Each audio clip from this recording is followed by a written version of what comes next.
So, ayan, bumalik na naman siya sa TV. Wala na naman po sa focus. Hindi na naman siya naka-work. Kasi ang TV talaga, kung hindi cellphone. Bella!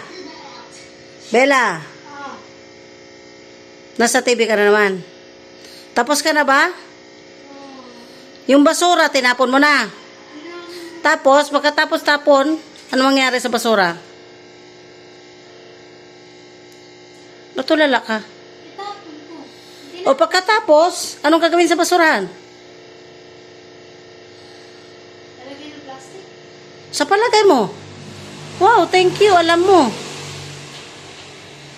Ano naman yan, anak, isa-isa? O ano, gusto mo pagkatapos mo yan paglagay ng basurahan, manood ka na naman ng TV ulit? Nakawalis ka na. Ano ba everyday na ginagawa mo? Kaya nasisita ka. Wala pa tayong breakfast, to. Bilisan mo, parang nanghihina ka, ah. Pag sa TV active.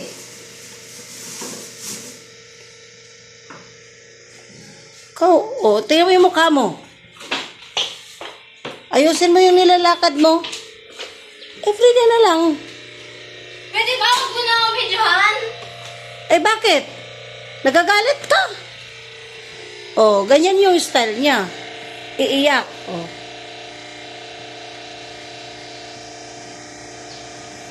Style mo lagi. Iiyak. Hindi ka naman sinaktan. Iyak ko na. Bakit binibidyohan? Mang turuan. Hindi masama magturo at yung trabaho, ayusin mo na bago mag-TV. Ang usapan natin, bago ka mag-TV, tapusin mo na ang trabaho. Ano ba trabaho mo lagi? Pagising sa umaga. Mabilis lang kung gusto mong gawin.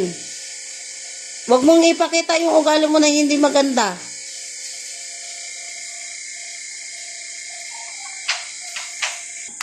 Yan, tas okay na naman siya, guys.